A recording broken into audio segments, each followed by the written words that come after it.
you think, Julie, about the Mothman? You think it's real, or you think it's like a sandhill crane, which is the explanation most scientists think it is? Or do you think it's just like a mass hysteria thing?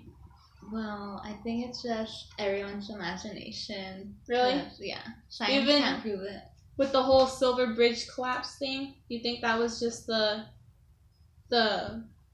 one of those single links breaking, and not people's reports of seeing it there, like it was a hair-bringer of doom? No. Okay, well, I'm going to read you some theories that most people think it is. Okay. So, number one is that it's a barn owl. From Harry Potter? From Harry. What's the owl's name? Hedwig? Yeah, so many people think it's Hedwig. And it says it's a barn owl in particular because it fits the Mothman criteria. Their wingspan, when fully extended, makes the bird seem larger than it actually is. Their eyes, which also appear to be mounted on headless torsos, reflect a distinctly eerie red when flashlights or headlights glow upon them, and they emit a kind of screeching sound for which the Mothman is also known. The second theory is that they're aliens.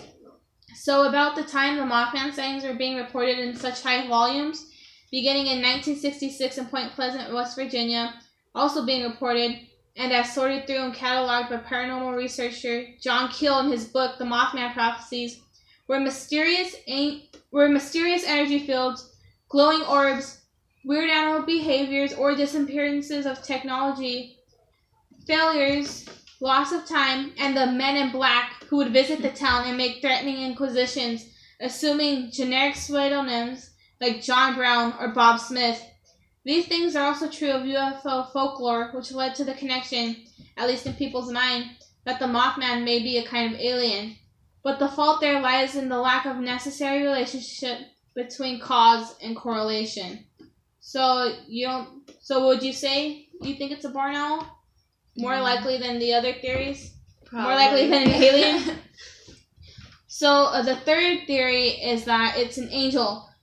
So while the Mothman was visiting Point Pleasant, a series of disasters also took place, including the collapse of the Silver Bridge, like I said before, which resulted in a number of deaths.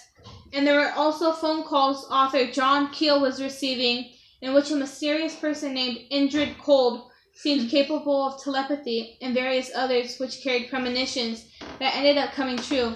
A plane crash with the correct number dead. They were invariably grouped in with the Mothman's stay, and the speculation was that this figure was either predicting these events or perhaps causing them. After the collapse of the Silver Bridge, the Mothman remained silent, as did reports of strange activity. And the first one, obviously, what you thought it was that it's a hoax. Mm-hmm. So, the man who had brought the Mothman into wide public attention in 1970 was named Gray Barker. He wrote on paranormal matters and UFO culture.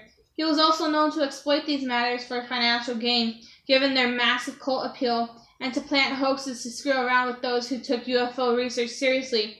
John Keel, who wrote the comprehensive book on the